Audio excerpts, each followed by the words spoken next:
Welcome to the Men's Lounge LA. I'm your host, Frederick Douglass Southern, aka Sir Frederick. And I'm your co-host and each partner in these conversations, Coach Chris. How you doing today, my brother? Actually, I'm doing pretty good, man. I had a birthday this week. I turned 64, and I didn't do anything special. My lady took me out to dinner and just kind of hung out and enjoyed the evening. I think next year when I turn 65, I'll do something different, monumental, maybe something a little bigger, but that's my excitement. So, what's going on with you? What's new in your world? Oh man, it's another day in paradise, man. It's a beautiful day here in LA, man. The weather is like 77 degrees, man. I'm loving it. Mm, Turned out to be a beautiful, beautiful day, man. I'm looking forward to getting out there when we're done with this recording, man, and enjoying the weather, yes. But I was surprised, man. You got a chance to talk to my sons earlier this week, and you guys kind of jumped on me a little bit. What's up with that? What's up with That that? was fun. That was fun. That was fun. Just Yeah, just to let our listening audience know, we're on this series on finding fathers. We did a series last month, finding fathers from a daughter's perspective. yeah. This coming up episode, finding fathers, a son's quest, we're going to be interviewing Chris. So not only is Coach Chris going to be my co-host, but he's also going to be the interviewee and his quest to find his father after how many years were you looking for your father? 42 plus. It was a long Oof. time, man, Right. before I was able to get in contact with my dad. And we'll cover that during that show. But from what I see here, man, when you talk to my sons, man, they actually mentioned to you that I was their baseball coach, man. And I wanted to share that with you because you've never seen those pictures of me when I was coaching them as a kid. Right. Nathan, he was in T-ball, and I started off in T-ball. And prior to him being born, both of them actually I coached outside of their birth, man. But this is when he was about 5 years old, and he played T-ball, man. So I wanted to share that with you, and now you can see why people call me Coach Chris, And after that, I coaching for quite a few years, but I got a hold of my Andrew, my Yeah, young I see son, that. coached him with the Dodgers. You know what? And he holds a record in Culver City for the most home runs as a 10-year-old. He had 10 home runs that year, over 200 feet in Little Wow. League. So he blasts the ball, and you can see he's like the biggest kid on the stage right there in that upper How corner. old was he here? He was 10 years old. 10 Wow. years old, man. And this is one of my favorite pictures of him when he was in that young age of actually that was T-ball for him right there too, but his focus was just so on point, man, and you can see it in his Oof. eyes, man. His the whole demeanor there is just baseball, man, and he loves this game to this day. They both do, but Andrew just loves it at a different level when it comes down to baseball players. And I was just very proud, man, to be with both my boys Nice. at a young age Nice. while they were playing baseball. So, Coach Chris, man, this is good job, Coach Chris, good job, man. So it was fun, man. Brings back a lot of good memories on when they were young boys, man. But you got a hold of them last week, man, and they kind of went at me a little bit, huh? What's up with Well, that? the thing of it is that I had an opportunity to sit down with your boys, well, young men now, and I was just thinking, what better way to find out behind the scenes about you and better insight to you than to sit down and talk to your sons. And as you mentioned earlier, you were looking for your father more than 40 years, and long before that search ever occurred, these young men were watching you become a father. They didn't know that, but they were living it, and all of that is going to unfold shortly. So I enjoyed sitting down with you young men, Nathan and Andrew, and this wasn't an interview. It was a conversation. And what it was like, curious, growing up with you, the good, the bad, and the lessons that stuck. And it's coming up right after this. They're good men. When I strip it outside, they need to be addressed. Excuse me, sir. Quiet, you brain. Wrong mental problem.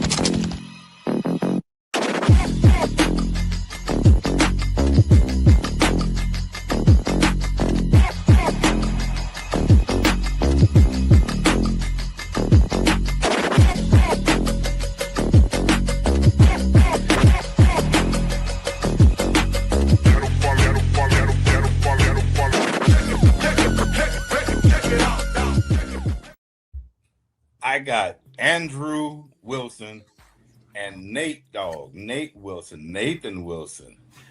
Hey, you know what? I think this is monumental simply because we get to talk about your father while he's not here, Coach Chris. And the beauty of it is that about a month ago, we did Finding Fathers, a daughter's perspective. You both saw the video, yes? Yes. Well, you know how the young lady discovered her raised dad, the one who raised her, was not her biological dad through a certain chain of events with some kind of blood disorder and all of that. And so she was able to track down her father. And, you know, that was a similar story for your father because he was raised without a dad. And we were going to do his story first, but his brother wasn't able to get in on it. So we did Brianna's story. And I said, okay, so now is a chance to do Coach Chris, my co-host, your father, and let's talk about him behind his back.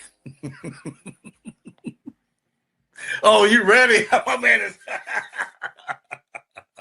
But it's a good talk. It's a good talk, and what better way to find out about the father is through his children. And the beauty of it is that Nathan and Andrew, you both tell a story, but it's from a different angle. So, are you guys ready? Yes, sir. Oh yeah, I'm ready. All right. I gotta get some stuff off. You got Okay, so when someone asks you about your dad, what's the first word that comes to mind? Nate, your mic is open, so you might as well go ahead and kick us First off. thing that comes to mind is strict, fair, loyal, honest, and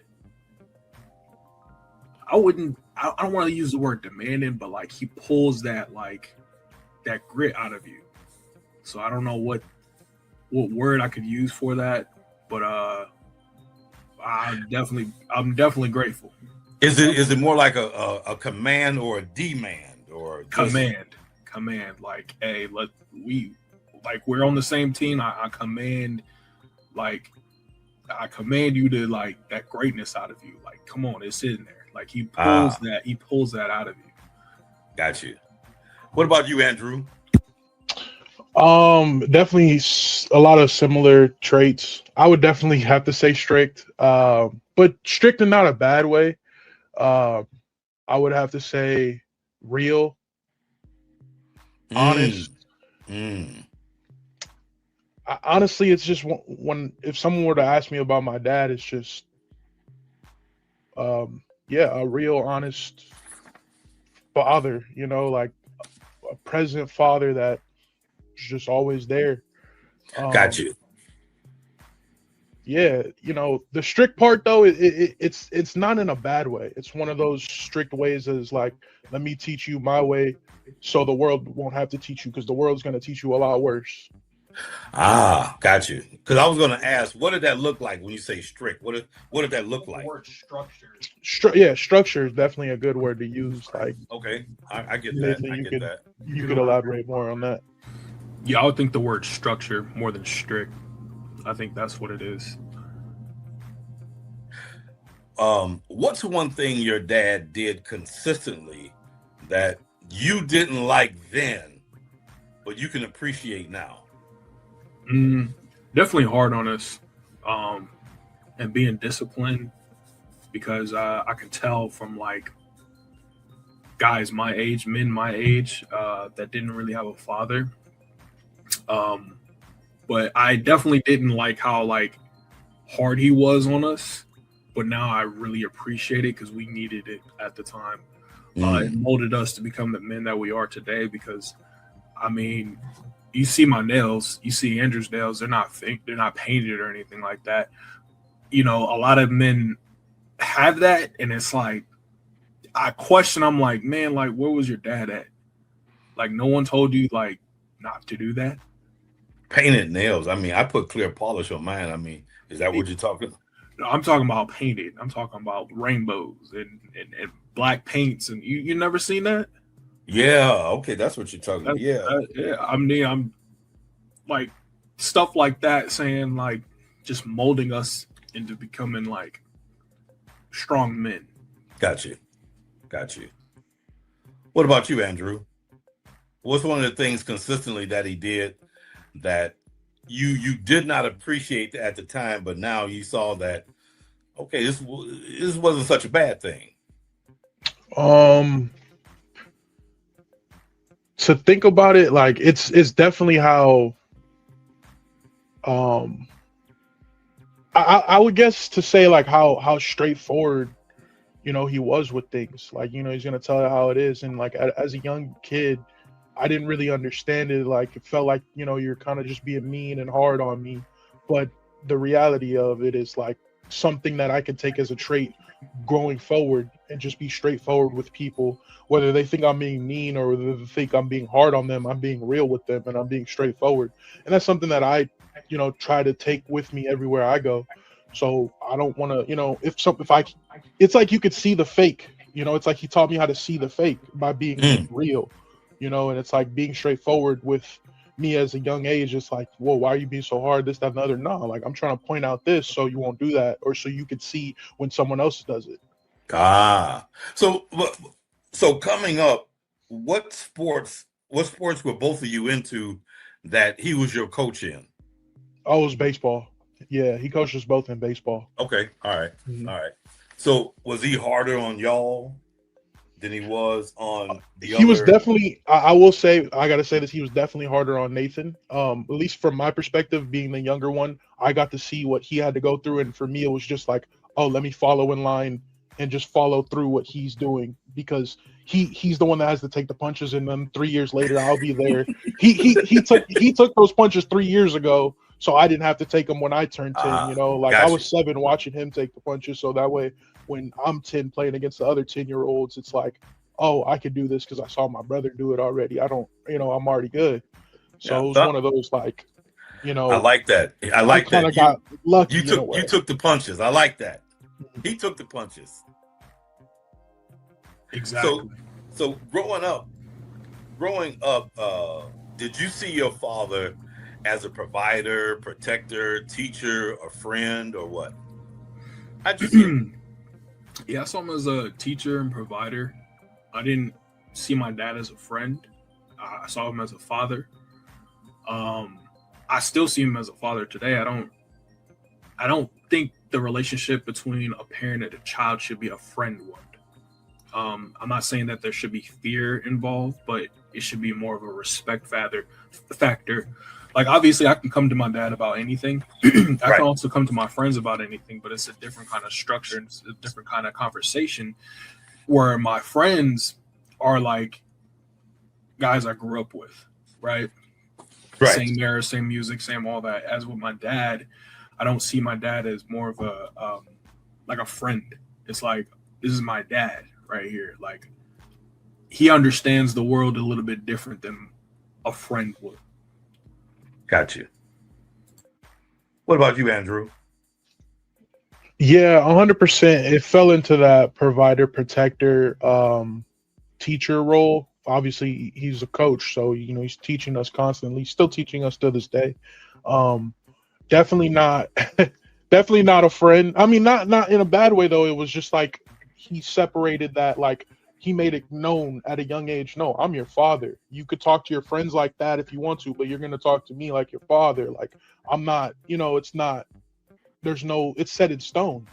Right. Which was a good thing, because it made me, going forward, when I become a father, I'm gonna set that ground rule. Like, no, you could talk to your friends how you want to talk to. You're not gonna talk to me like that because I'm your father. I'm not your friend. And when it comes to the providing and protecting, I feel like that was my dad's way of showing his love, and that's what he still does. He's like, I'm providing this roof over your head. I'm providing, the school clothes. I'm providing your cleats, your gloves, your baseball equipment. That's that's his form of showing like, look, I wouldn't get these things for you if I didn't love you and see a future for you and know that this is the things you're passionate about. And it was a way to know that like, hey, I'm always gonna be there, and that was powerful. And that friend father thing, friend parent thing, I don't think that's a dynamic that a parent should have with their kids. Like my Right. brother was saying, it should be that dynamic of parent and son or parent and daughter. Right. Right. The beauty of it is that your father was raised without a father. His mother had three young boys by three different men. There was no father in the equation. Do you feel like your father was trying to give you something that he never had? Oh yeah, for sure, no doubt. He made it his mission, and still does today, to provide what he didn't have, and that's what you're supposed to do. At least that's what we were taught as a parent. I'm gonna show you the ropes that I didn't have. Like if I have kids down the road, I'm gonna make sure they have a lifestyle that I didn't have growing up. Granted, it wasn't like nothing bad or anything, but like certain things, I'm like, man, I wish I did that as a kid. But I have the opportunity to show my son or my daughter in the future to do certain things like this in a way. So just passing down really good qualities and really good traits. But yeah, he absolutely made his mission to do that. Nice. What about for you, Andrew? Yeah, no, 100%. Like I knew that at a young age, that he was trying to fill that role as like, hey, I'm gonna be here regardless of what's going on, whatever happens. I'm always gonna be your father, and I'm always gonna be there. And it was a break the chain kind of situation. Like Got you. I like just, that. you I know, like that. yeah, it was like the last thing I want is for my kids to have to go through what I go through. I want to break the chain before it even starts. Right. So let me make sure there's a father in these kids' lives, and he was there, and he still is, obviously, always. But yeah, that's the mission that he 100% completed, and he broke the chain. What's a moment, now that you have your mic open, what's a moment with your dad that still sticks with you to this very day, good or bad? What's one of those moments that stick with you? Me personally, I would say this is like a small moment. So my dad used to work at this paper company, and he used to have this office, and I remember in the window of his office, he used to have this sign that said, "It is what it is." I was a kid. He probably doesn't even remember that I know this, but he used to have a sign in his window. I don't know if you remember, Nathan, but it said, "It is what it is." And till this day, like, it just stuck with me. That phrase, he always says it too, and it's just that phrase always stuck with me. No matter what you're going through, no matter what like happens in life, no matter the ups, the downs, it is what it is. And it kind of like represented my dad and his stoicism in a way, in who he is. It's like, doesn't get too hot, doesn't get too low, stays level. It is what it is. And that, as a kid, I feel like still is like ingrained in me. What about you, Nathan? The one thing I do remember, and I always like talk about this when I said like my dad was hard earlier. Andrew had mentioned he was harder on me than Andrew. Like when it came down to baseball, I remember us being at Vets Park, Culver City. It might have been a Saturday or something, but we were out there. We were doing some drills, and he was hitting the ball hard as shit. Excuse my language. I hope he sees this. He was hitting the ball too damn hard. Who was your father? Yeah, and he knows it too, and he was purposely doing it because I was afraid to get hit by the ball, right? So he's like, I'm gonna make sure you feel this ball, this MFer. But that is always ingrained into me because he was hitting that ball too damn hard, and then when Andrew got up, he wasn't doing nothing. He was hitting that thing like a T-ball. But me, I had to feel the pain, but So it molded. It made me a better player. Why do you think? Why do you think that is? I mean, because Andrew said earlier, you took the punches, you took the hits. So why do you? Because you like to whoop my ass. That's why. But no, he used me as an example, right? Like I needed to set the tone for Andrew because he knows Andrew looked up to me in a certain way, and he was, trust me, he was on Andrew too, but he showed me that like, hey, I need to do this so he can see it too. So okay. So that being the case, what part of who you are today? What part of who you are today is directly because of your father? You got the mic open, so go ahead. Not a quitter. Not a quitter. Definitely driven. I hate losing. Dad is about the same thing. He doesn't like losing. And just getting the job done no matter what. Like if we have to stay overtime, I'm gonna just use work as an example. If we got to stay 3 hours overtime just to get the job done, we're gonna do it. So that's what he instilled into me. Definitely it falls in the same thing with the it is what it is mentality of keeping that stoic mentality of life, of trying not to get too high and trying not to get too low. You know, it is what it is. That's something that for me will always stick with me. Now, watching your father, growing up with him, and we'll talk about the divorce in a little bit. Andrew, how old were you? You have your mic open. How old were you when the breakup came about? I think I was 6, 5, maybe. I was young. 5 years old. What about you, Nathan? I had to been 3 years apart, so I had to been like 9 or 10. So watching your father, did that shape how you define masculinity? Because although he divorced the mother, he didn't divorce you guys. He was always in the picture. And how did that help shape and define your masculinity? You want to go ahead? Yeah. Okay. Well, I know he's gonna be watching this. Mom divorced dad, but it didn't shape. I'm trying to think. I always saw dad as this masculine man, anyways. Even in his vulnerable moments, he had a moment. I remember we went to urgent care and he just broke down, and he didn't. He was like, "I don't want you guys seeing me like this." I'm like, "You're dad. You know what I mean? You've seen me cry.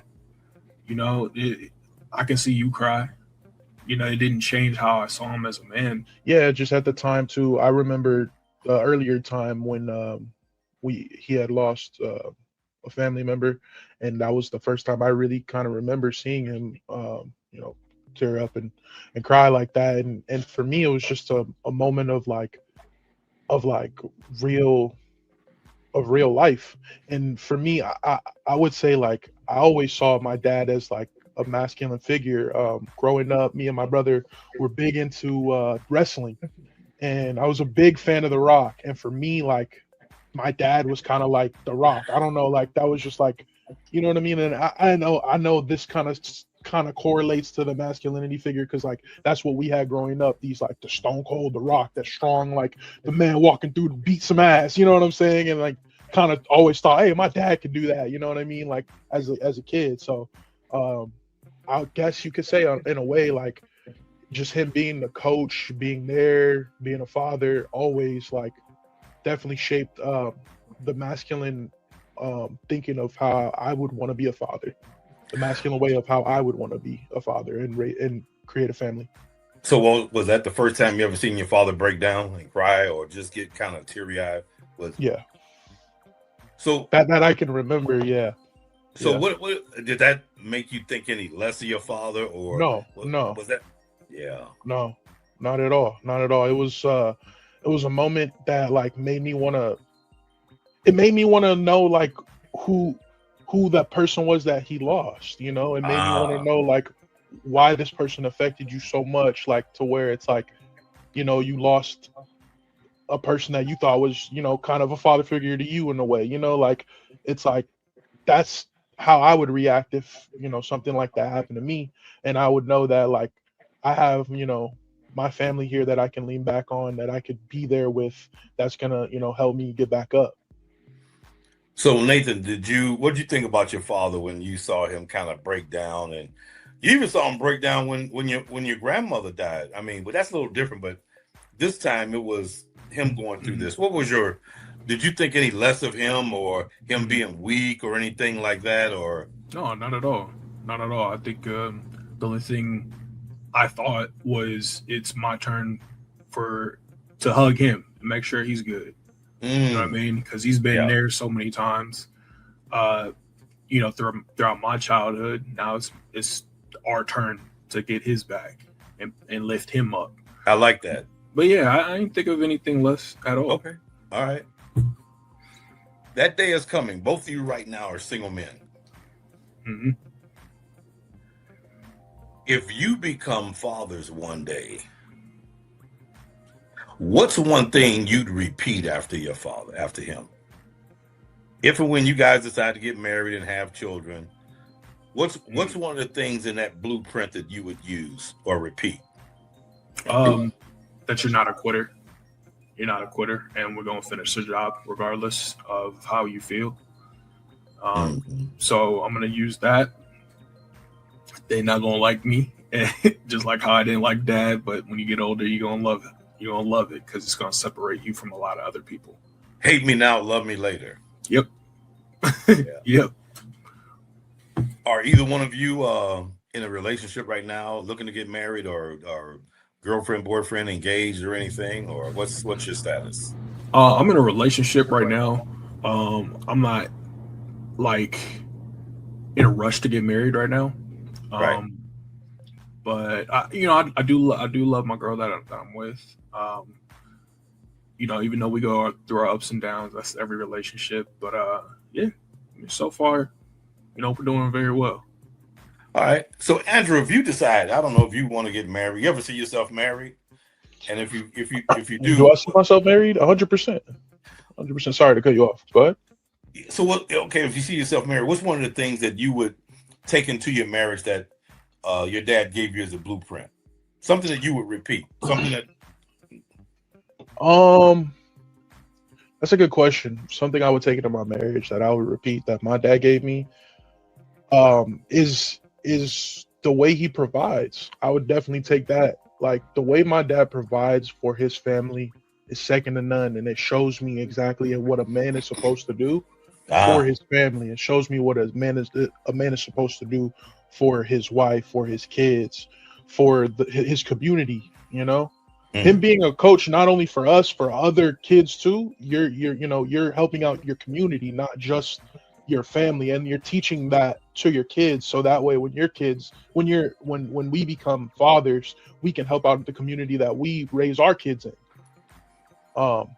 That's something I 100% want to bring in, like just that sense of family reunion that he instilled in me too, like the way I saw him bring the family together when we would have family reunions as a kid, the way I could see, like the way I would see him, handling so much business with, because he's a businessman, the way I would see him handling so much business is something I would want to bring into a marriage, because that's definitely like something that's very important, Gotcha.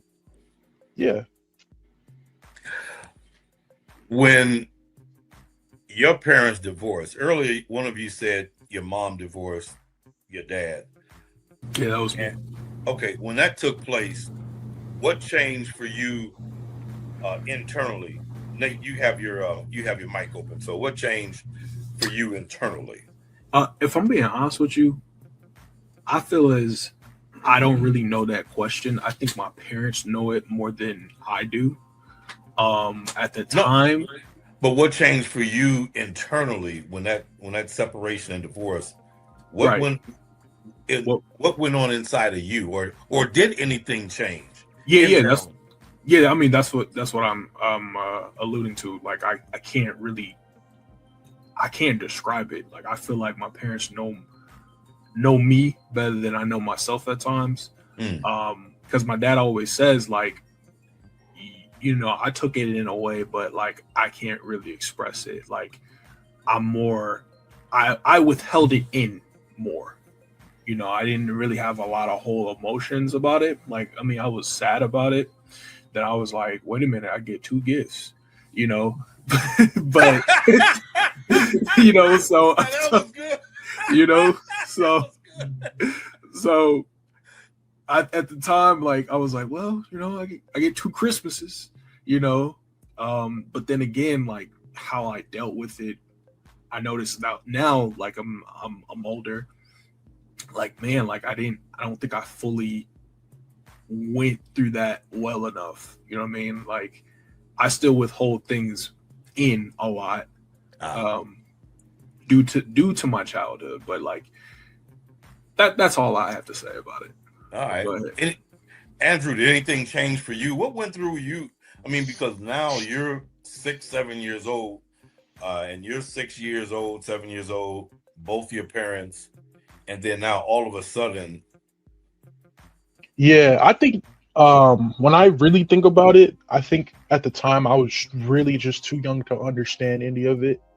Um, I did definitely felt like I went down a little rebellious route because I wanted my dad around. My dad will tell you himself, like you know, I was always a daddy's boy. You know, I'm always like want to be around pops, want to be with my dad. You know, um, and when like the separation happened, like Nathan was saying, like dad and mom, they could probably answer that question of like what affected us more and how like we changed because they saw it from the outside, you know. Um, but for me, from the inside, it felt like it was just like, wait, why do I only get to see him on Wednesdays and every other week, or like, you know what I mean? It was something I didn't understand because I was just really young. Um, but it was one of those like, oh, I could always just call him and talk to him on the phone, like, you know, like. But at the same time, it was like, can I come over? Can I stay with you? Like, you know, but you know it was just weird. It was a weird moment in life that like I truly just didn't get, but I just kind of grew to accept because it was like what life was. And then when I got to live with him per se, like go to his apartments and stuff, I was like the best time ever. So it kind of like it kind of balanced itself out because I got to spend time with him and enjoy myself and be like, oh, this place is so cool. I love being here, you know, like, and then it was one of those like, damn, I don't want to go back home kind of, but like it is, you know, like it is what it is. Like it's kind of what life is right now. But I think it being so young, I just didn't fully understand it. got you, got you. Since that divorce, and you're both older in relationships and looking at relationships. Did that ever make you question marriage or make you take it more seriously or not like marriage that since that divorce?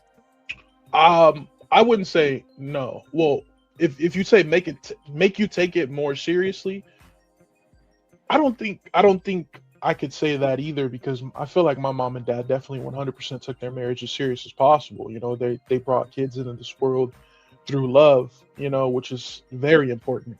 Um, I think me personally, I don't think I don't think them getting divorced affected me in the way of like, oh, I'm gonna be so cautious of being married that like I could immediately see myself being divorced. No, I'm not gonna look at it that way. Love is love, and you know, however it comes, however I find it, and whoever I decide to marry is the person that I truly feel like I'll spend the rest of my life with, and Mm, that's just my life and my position. You know, that's not what my dad and mom raised me is that like you're gonna find you and your path in your way. Don't let what happened in their past affect my future.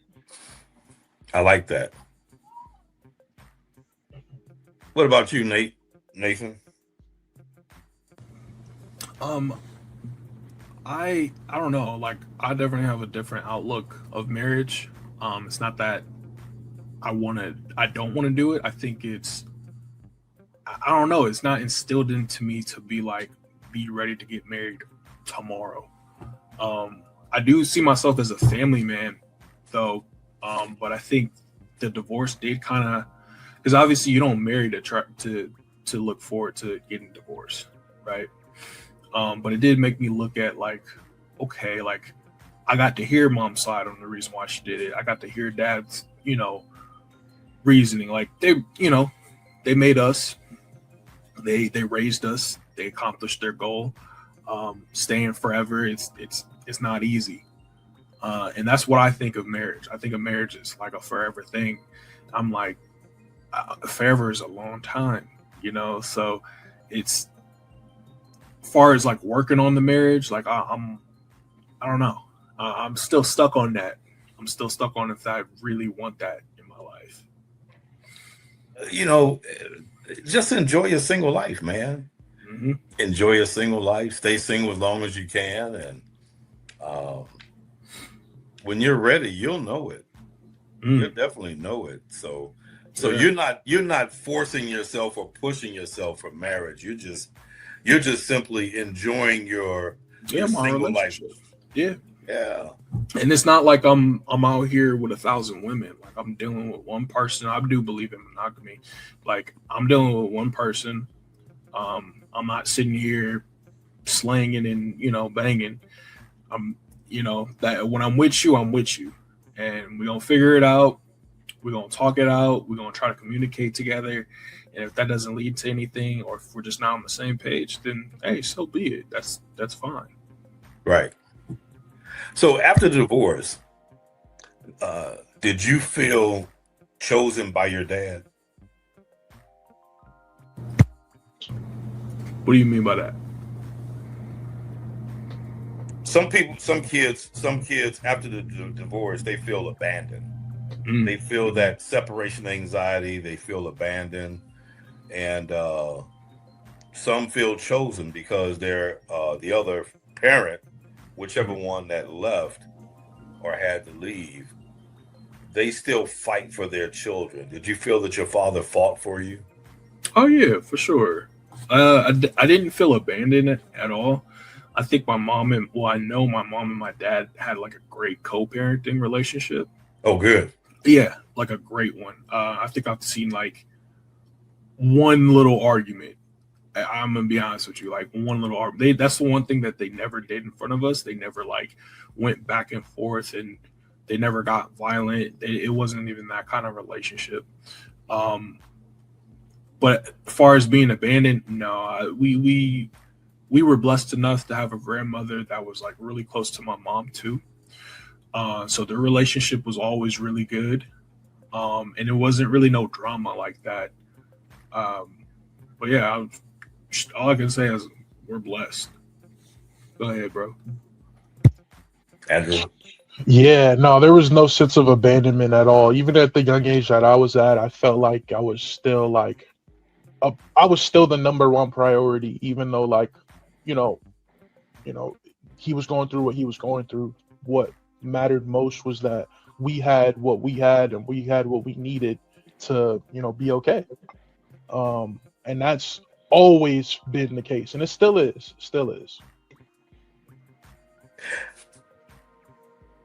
Has your father ever apologized to you? For whatever reason, like if he was wrong or he said something awkward, and you ever hear him apologize?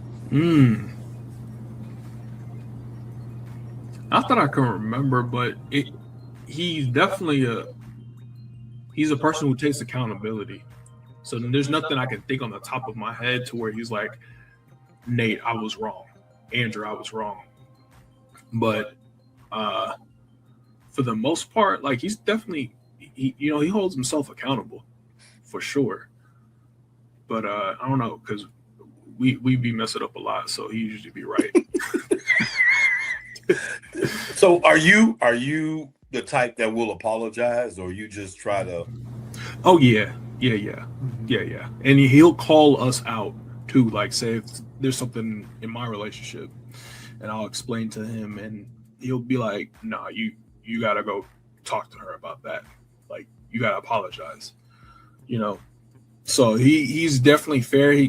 Obviously he's biased because we're we're his sons. But Right. at the end of the day, like, if you want to treat people, if you want people to treat you well, you got to treat them well. You got to be fair.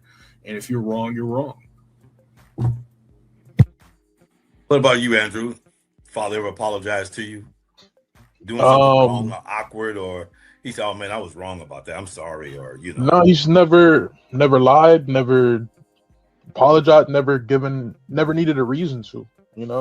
Yeah, pretty square Um, cat. yeah, I mean, yeah, no, I mean, it's just been, like I said, it's just straight up honesty and realness. It's just who he is. There's no reason to apologize or lie when he's just giving you what you need to hear. You have your mic open. Is there something you wish your dad understood about you growing up? Is there something I wish my dad understood about me growing up? Right. I think Nathan said this already. I feel like our parents knew us better than we knew each other sometimes. So I think he kind of understood us like so well. It was like what's understood doesn't have to be explained. I don't know. Yeah, Nathan said it earlier. Like they knew us so well. It's like we could come into the room like, oh, what's happened? What's wrong? Like they already know there's a problem. Like without they just feel the energy. They know. Yeah. He knew. So I can't really think of something that like. No, I really can't think of anything.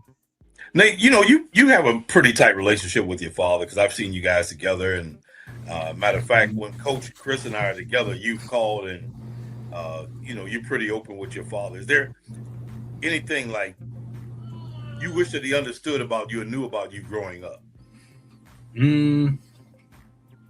No, he knows me pretty well. He knows me very well, actually. Yeah. So I mean, there's really nothing to kind of uncover because we're very open. Like we speak a lot about our childhood and the do's and don'ts. So I don't think there's nothing really I ever hid from him. I just want to know why he a Raider fan though. But that's it's just, it is what it is. Right, Andrew, it is what it is, I guess. Well, it is what it is.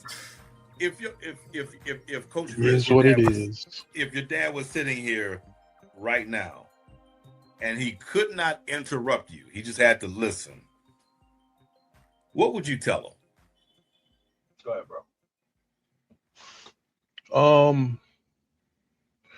I mean, I feel like I've tell him enough. I told him all the time, Dad, I love you. I appreciate you. You broke the chain. You definitely 100% did. You've given us what you didn't have, and I will always 100% love and appreciate that because there's so many fathers that have been through divorces, that have been through the loss of a parent, that have been through, finding their parent and losing their parent, and still with going through all of that, double down, triple down, quadruple down, and are still like, the boulder that you can't move, that, and that's the rock that I always appreciate and I always love and will always fall back on. Thank you. I don't know. Thank you isn't enough, but that's really what I can sum it up to say. Thank you for being a coach. Thank you for being a father. Thank you for teaching me through giving Nathan the punches so I could just see, so I wouldn't have to. That's good. It's one of those like, hey, the younger brother sees what the older brother got to go through. Hey, you better tighten up so you don't got to go through that. So, right. And I will always appreciate that. And yeah, I can't say anything more than thank you. I appreciate you. I love you. And yeah, he grew up, as you already know, we all know that he grew up without a father, and he worked very hard to give you what he didn't have. What do you think made him think that he could be a good father without a blueprint? You wanna go? Yeah.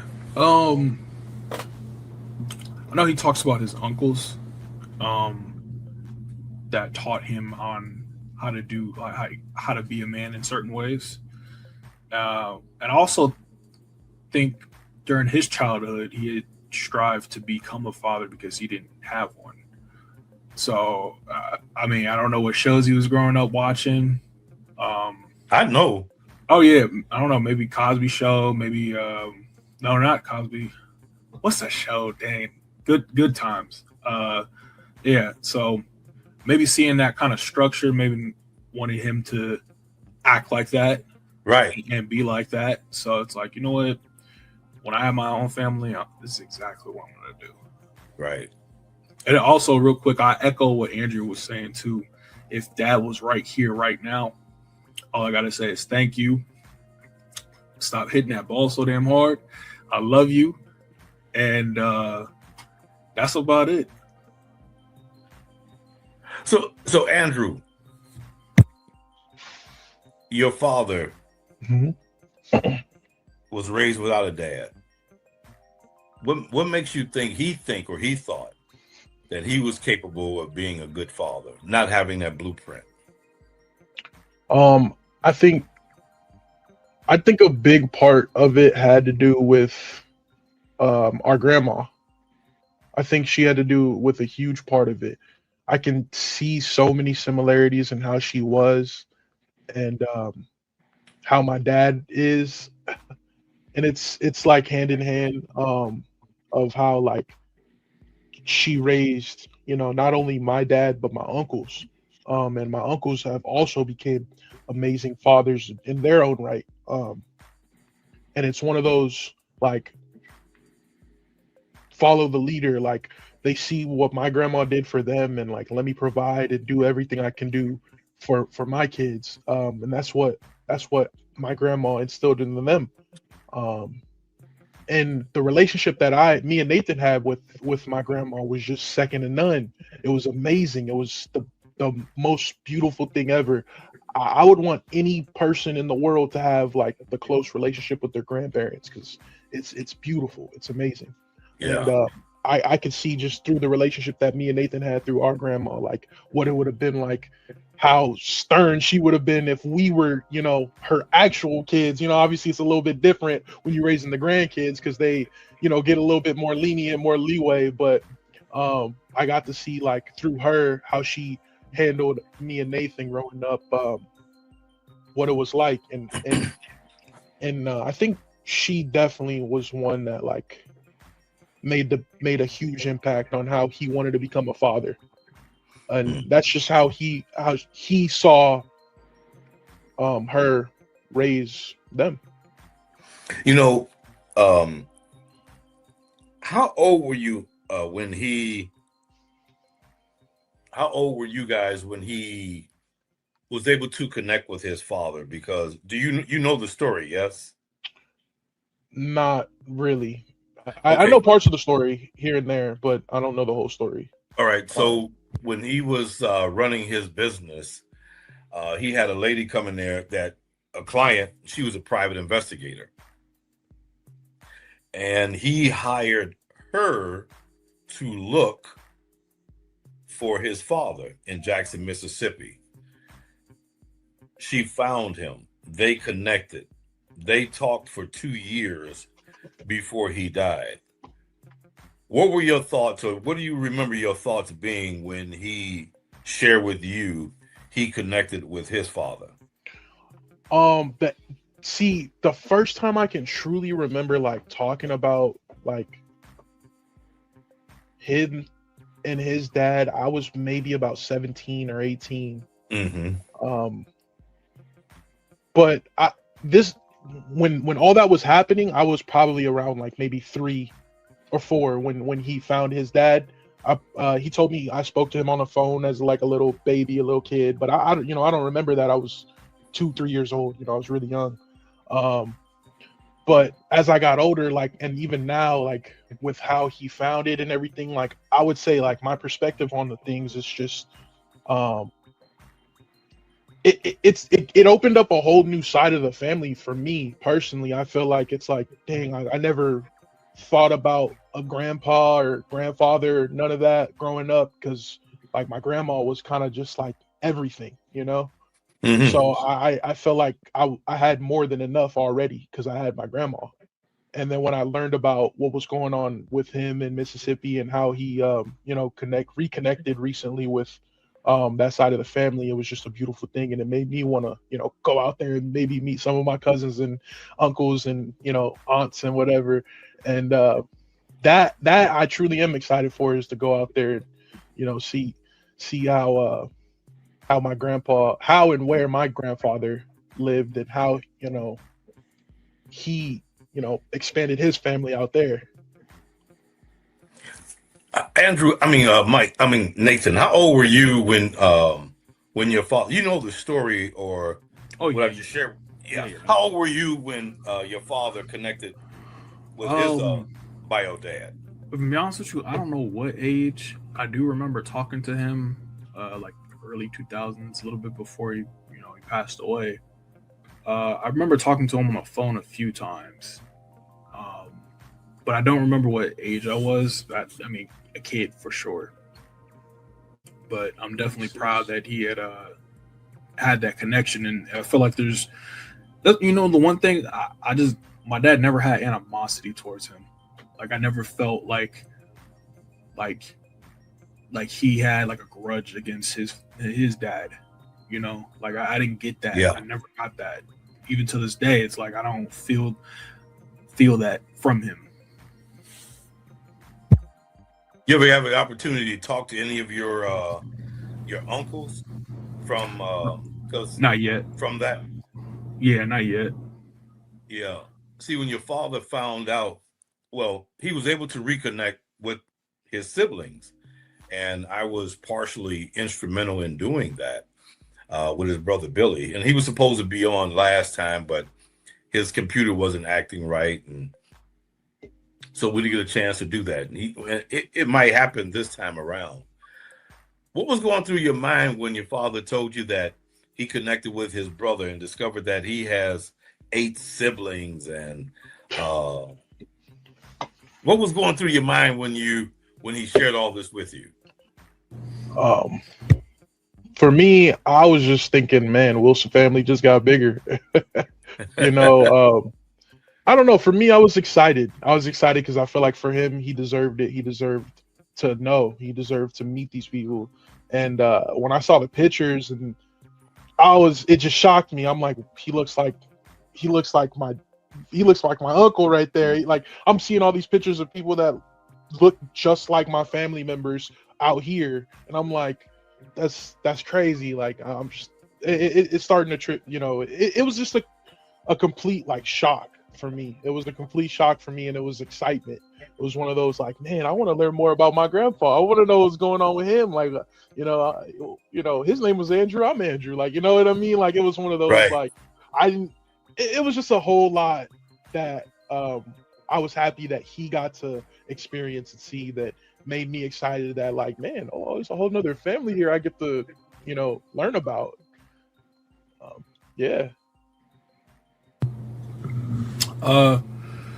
My first thoughts was I was like, okay, Granddaddy AJ went to town because 8 kids is a lot. Um, but no, I was just proud of my dad because he's been on that journey for a very long time. Right. Just figuring out where he came from and who he is as a man. I am excited to get to know my uncles, Right. understand them and their personalities and hear their stories of who my grandfather was, because on both of our sides, on my mom's side, we don't know her grandfather either. I think he might have passed before we were born anyways. So just hearing stories and just knowing how they were raised and how things were on that side of town, very interested. Nice. Are you guys making plans to go to Jackson, Mississippi to meet your uncles and aunts and the extended family? Yeah, Dad said he wants to take us out there. I'm excited for it. I'm ready.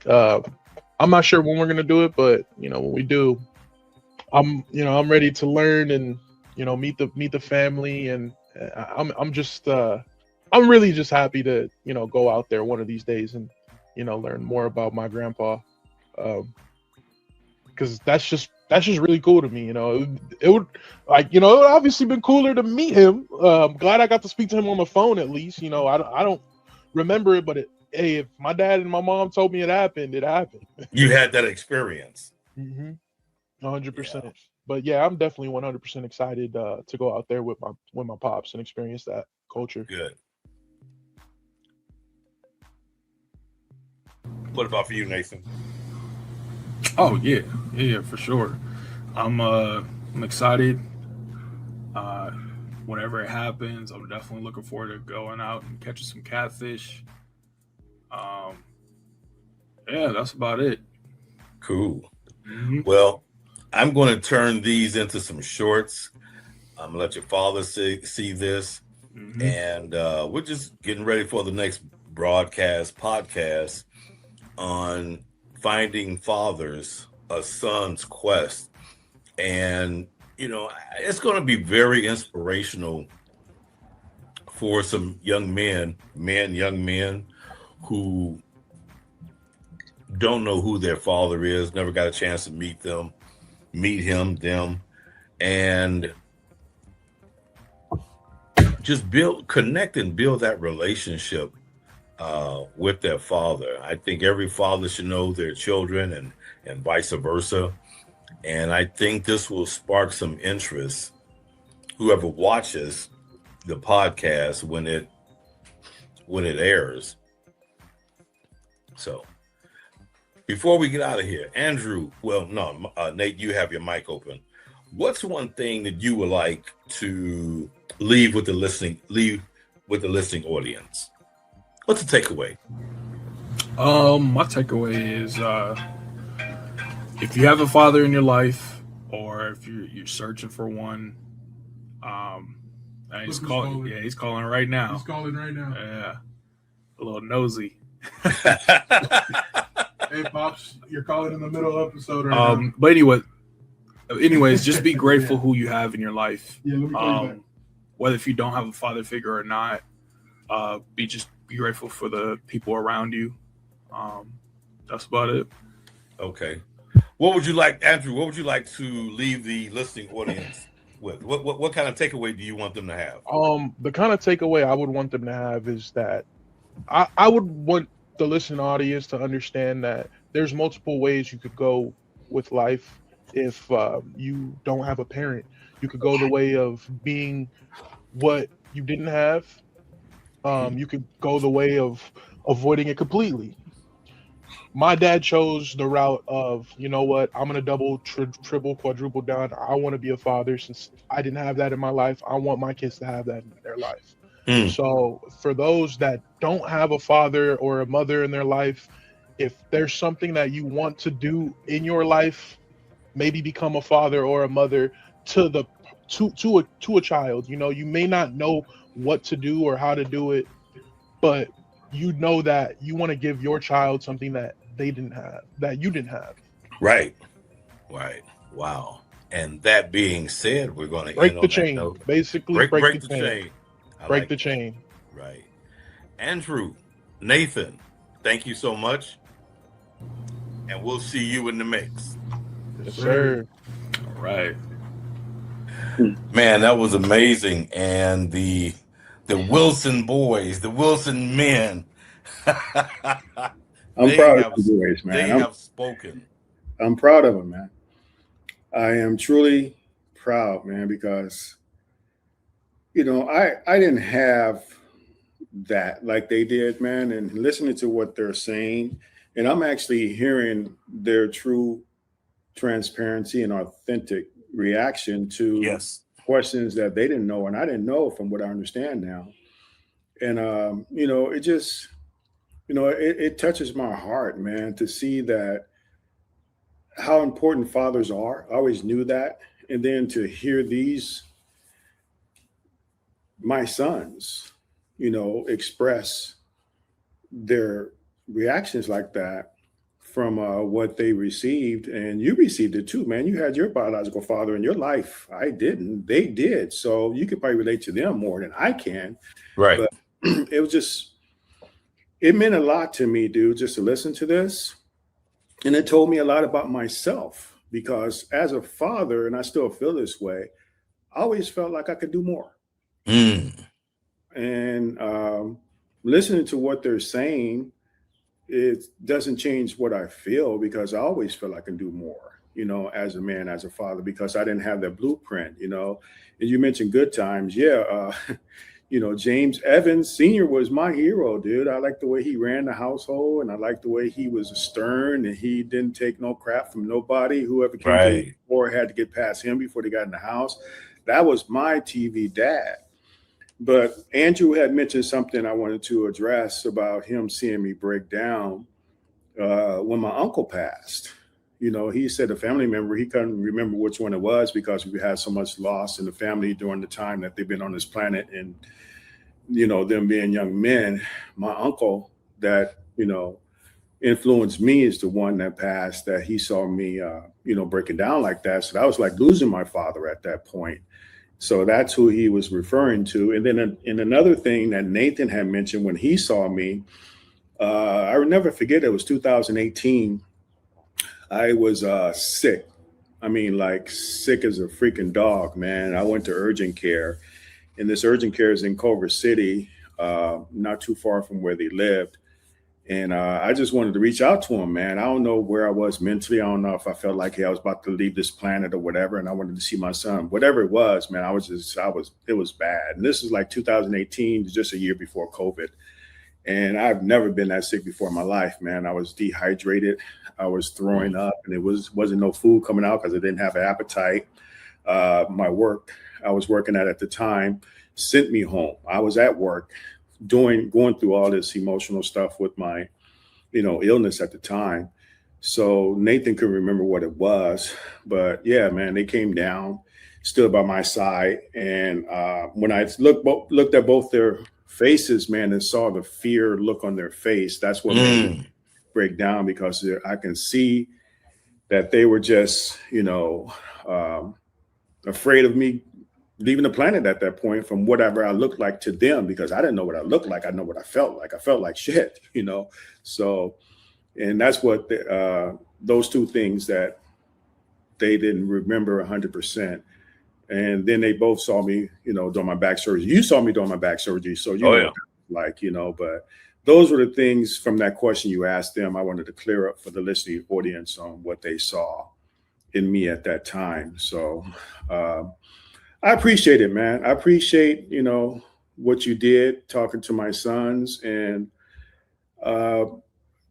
what I want to convey here to the listening audience as a little short takeaway from me is, as a dad, you can see how important dads are. I know there's a lot of men out there that don't step up and do what they need to do to be the fathers that I would love for them to be, but that's just me, because I know, me not having a father, I always wanted to make sure that, that void wasn't in my children. And I accomplished that.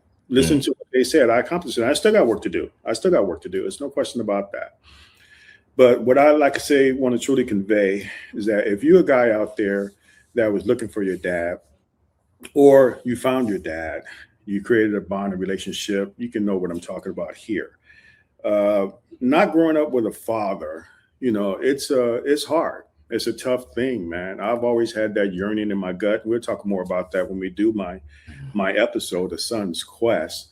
But I really want to convey that look at the results of those two young men you saw on the show right now, by them having a father in their life, and a father that stuck there through thick and thin. Look at the results, man. So thank you, Sir Frederick, for doing that, man. I really appreciate that.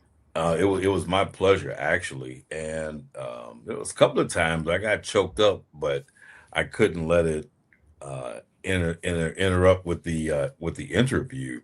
And those were some, heartfelt answers, authentic, very vulnerable, Yeah. and oh my gosh, it was just the most amazing thing. So, to our listening audience, I'm going to be interviewing yours truly, Coach Chris. Not only is going to be my co-host, he's also going to be the interviewee for someone who was looking for his father. It was a quest. And more than 40 years, he always wondered what happened to his father. And the greater part of the curiosity led him to hire a private investigator to track him down. And you'll hear more about that on the upcoming episode of Finding Fathers. It's a series, Finding Fathers, and his is the quest of finding his father. And today's conversation was amazing, and I hope it brought value to someone here in our listening audience. If it has, please remember to like, subscribe, leave a comment, because your voice helps these conversations reach more men who need stuff like this. So, that being said, Coach Chris, take us home. You know, as we empower men, like we always say when we close our show, because and when we empower men, everyone benefits, including and especially the woman who's looking for a man like that. This is the Men's Lounge LA. We're empowering men, strengthening families, and transforming lives. And we'll see you next time in the lounge. Thanks for watching.